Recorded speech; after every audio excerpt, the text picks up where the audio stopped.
in Tulare, California. How are you? Well, hello, Matt, and hello, Jen. How are you guys? Good. Depends. Did you hear the last call? I did, and that's why I'm going to apologize in advance, because my topic is also faith, and I'm sorry. No. We knew that because your call screener thing came up, and it said you wish to discuss why faith is not a good enough reason to believe. And the thing I'm curious about is whether or not we have already answered that in the course of the last call, or if you have something else, and that's fine. I actually, real quick, I've called before, Matt. I don't know if you remember me. I recognize your voice. Oh, yay, good, because to plug myself, I'm a voice actress, but there's that. As I explained to Matt and Mandisa a couple of weeks ago, Jen, I am questioning my beliefs.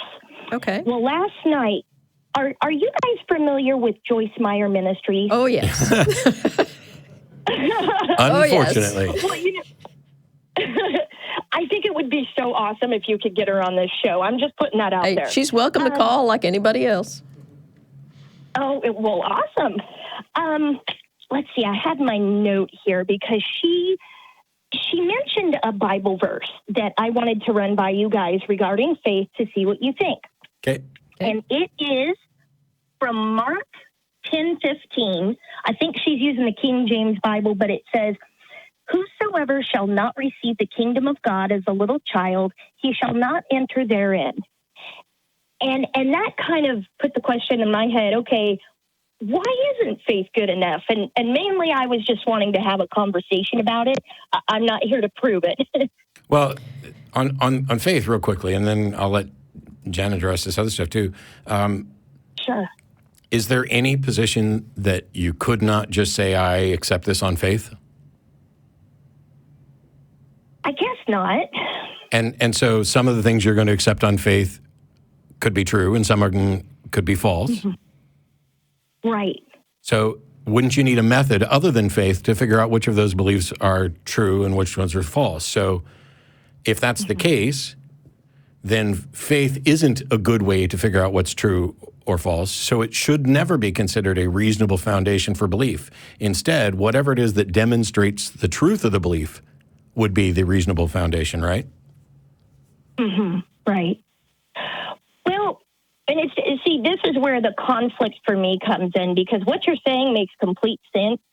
But on the other hand, man, I'll tell you, when you sit down and watch Joyce Meyer, man, she gets me just fired up.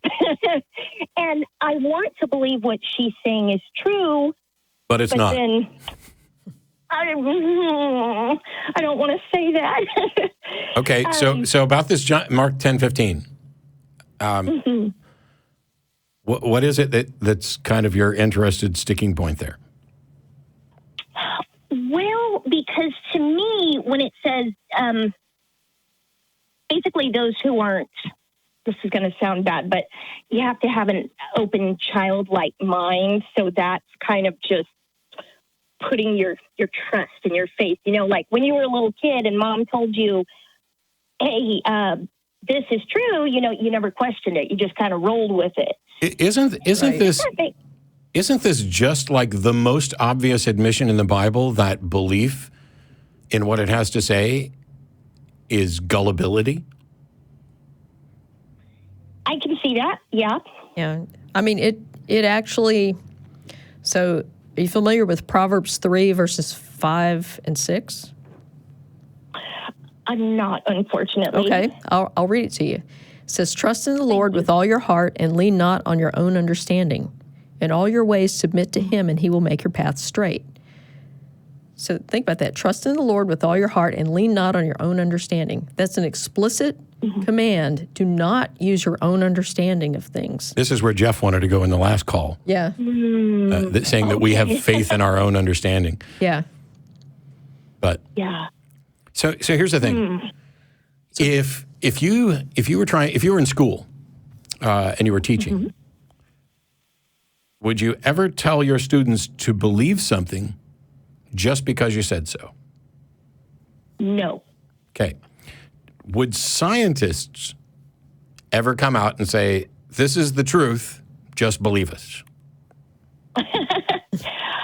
I think that's a good answer. I think so.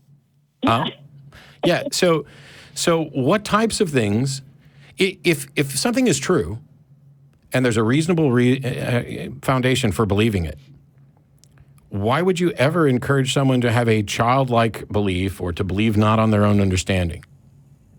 Mm-hmm. Well, and see, I don't claim to have the answer because I certainly don't, but I'm wondering if that's in there because people like you and Jen who, are highly intelligent, not that other people aren't, I'm sorry, you do question and you do use reason, and I wonder if it's in there to say, don't do that. Just it's exactly in there to say. That's it. Yeah. Oh, because I sound like a dork. Sorry. But what does that tell you? If reasonable people, and this doesn't require some massive IQ or doctorate or anything like that, but if otherwise reasonable people examine something and find that the evidence is not compelling, and the response to that is you should believe it anyway, as if you were a little child and not rely on your own understanding. What does that tell? I mean, how is this not the same as the Nigerian scams? And, hey, I've just got a bunch of money here, and if you just send me some money, I'll do it. And it's like, well, I get that kind of, I don't think that sounds reasonable. And they're like, trust me. In a confidence scam, the entire purpose is to scam you out of your money. And the process by which they do that, the reason it's called a con game, it's confidence. They need to build up your confidence so that you trust them instead of trusting in the evidence. It is a little miniature cult of personality. Let me make you like me. Let me make you feel guilty for even thinking that I might be lying. How dare you suggest that I might be lying? And if you don't want to part in my money-making thing, that's your prerogative. I came to you out of the goodness of my heart to try to make it so that you could actually make some money on this because I want the little people like you to benefit instead of big pharma and big government and big everything else. But if you want to accuse me of lying, that's fine. There are plenty of other people that I can take this to. I just wanted to give you this opportunity. And let's just leave it at that and stay friends. Now, what did that do? How much more likely are you going to be at investing once somebody does that? It's about building confidence. This verse is about people bringing little kids to Jesus, and they're trying to shoo the little kids away. And Jesus is like, no. If you don't accept this, if you don't come to me with the mind of a child, if you don't accept this in the same way that a child would accept whatever its parent is putting forth, you don't have any hope. Lean not on your own understanding. That's right. And it's even more insidious than that, because if you think about why children are so trusting of adults, it's a survival thing. Kids who don't do what their parents or adults around them tell them to do, especially throughout human history, those kids didn't survive. So it's a really powerful message. To tell a child, look, if you don't do this, if you don't believe this way, you're going to hell. And if you even question it, you're going to hell. And and what they're saying is that if you're an adult, you should come to this with the same mindset, the same trusting mindset, knowing that this is part of human history.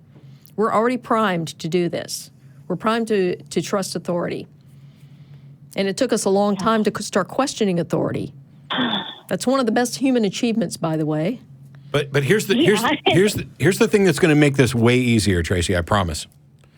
So somebody wants you to believe this, and they basically come to you and say, hey, look, I know that if you look at this skeptically, if you exercise some critical thinking, you're probably not going to find enough evidence that would compel your belief.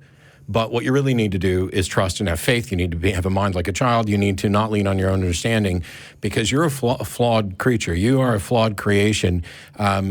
And this is more important than that. If you don't accept Jesus into your heart, if you don't believe this, if you don't just accept as if you were a little child, you will be destroying your life. God only wants what's best for you. It is, in fact, a confidence game, by the way. But think about what kind of God would punish you for not being as gullible as the child who accepts Santa Claus and unicorns and whatever else parents might throw their way. What kind of God would punish you for that?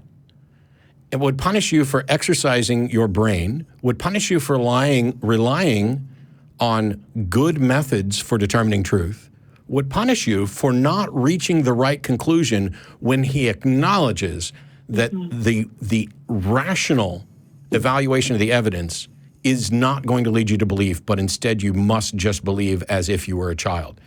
If there's a God that is willing to punish, that is willing to reward gullibility and punish an evidence-based mind, when he supposedly created the universe, stuck you in here, gave you a mind, and set up the rules of the universe such that evidence-based decisions are the most consistently reliable way of understanding reality, then he's not only not working in your interest, he has specifically sabotaged you.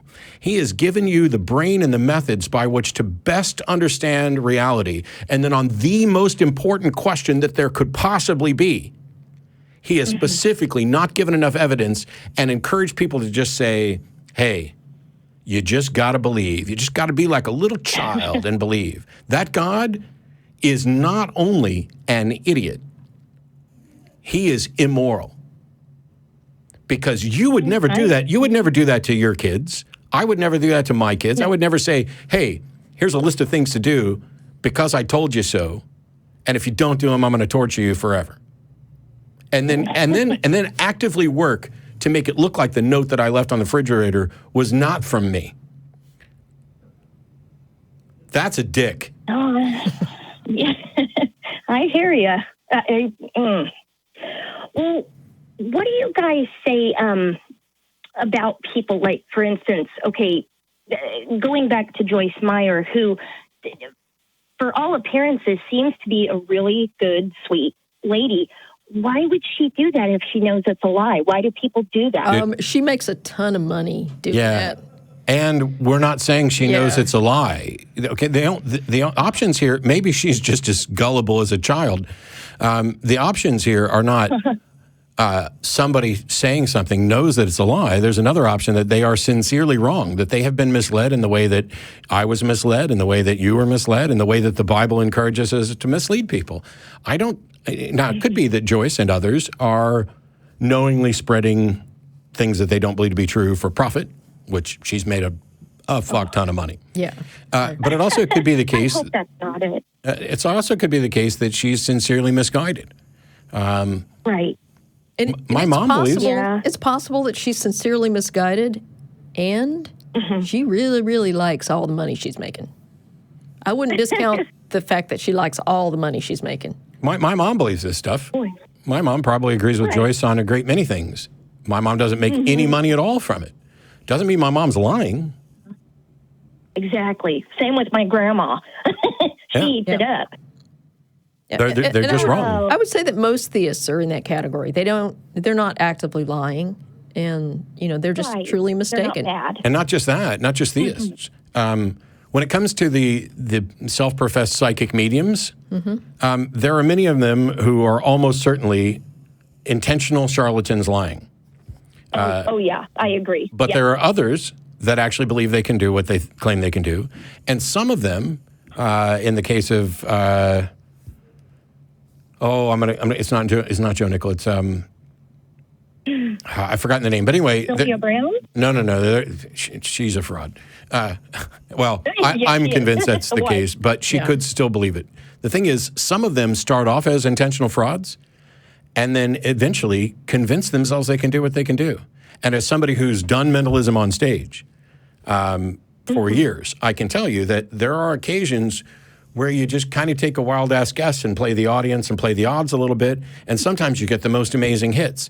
And this can cause you to think, wow, is there really something to this? It's how could I possibly known that woman liked cats? Okay, that might not be the most outrageous example ever, but in a show that I was doing, I had people grab an imaginary Post-it note and a pen and draw a simple picture that they would be able to recognize and other people would, but I didn't actually have them draw it. I just had them draw it in their mind. And then I went down the line to say, somebody here might have drawn a smiley face or a house or a car or whatever, because those are things that are incredibly common. And then I looked at this one woman and I said, and there's no way that I could know that she drew a cat. And her reaction was priceless. It was, it was whether or not I nailed it, she played it as if I nailed it.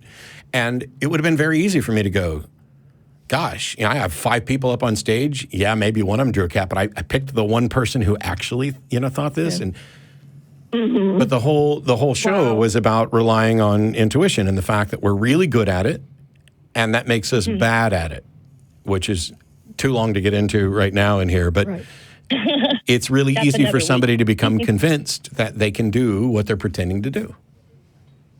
Okay. Well, as always, guys, you've given me something to think about, and if you don't mind, I would love to call back in the future. And one of these days, I'd love to appear at the live audience just for fun. Come on down. Yeah, come on.